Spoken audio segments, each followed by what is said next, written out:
उद्धव ठाकरे 15 दिवसात पंतप्रधान नरेंद्र मोदी झाल्यावर त्या सरकारमध्ये सामील होतील असा मोठा दावा रवी राणा करतात. कोण रवी राणा? काय सकाळ सकाळ नावं घेताय तुम्ही? त्यांचा राजकारणाशी संबंध आला कधी? शिवसेना पक्ष या देशाच्या राजकारणातला सगळ्यात जुना पक्ष, बरं का? आणि बाळासाहेब ठाकरेंनी स्थापन केलेला हा पक्ष. उद्धव ठाकरे 25 वर्षापेक्षा जास्त काळ या पक्षाचं नेतृत्व करतायत.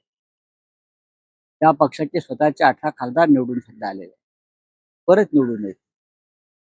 अशा पक्षाच्या भूमिकांवरती कोणी ऐऱ्या गैऱ्याने बोलावं, बरं का? हे बरोबर नाही. तुमचं तुम्ही बघा, तुम्ही तुमच्या निवडणुका लढा, ही लोकशाही आहे. आमच्या नादाला लागू नका. आमच्या भूमिका काय आहेत ते आम्ही ठरवतो एकत्र बसून, आणि त्या संदर्भात माननीय पक्षप्रमुख निर्णय घेतात. सर, रवि राणा का बयान आया, मेडिटेशन किया कल, मेडिटेशन जो 3 दिन पीएम मोदी ने किया, उसके बाद उन्होंने एक लेटर लिखा है। उन्होंने कहा है कि सारी दुनिया का ध्यान अभी भारत की तरफ है और हमें आगे बढ़ने की नहीं, सिर्फ कैमरा का ध्यान मोदी जी की तरफ था, दुनिया का ध्यान नहीं। दुनिया का ध्यान हमारे तरफ इसलिए है कि क्या इस देश में लोकतंत्र बचेगा? क्या मोदी जी लोकतंत्र को बचने देगा?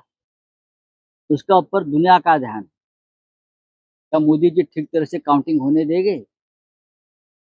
ये इस तरह दुनिया का ध्यान हमारे यहाँ है। महाराष्ट्रातील ताज्या बातम्यांसाठी बघत रहा टाइम्स टुडे 18 न्यूज. सोबतच शेअर करा, सबस्क्राईब करा आणि बेल आयकॉन प्रेस करा.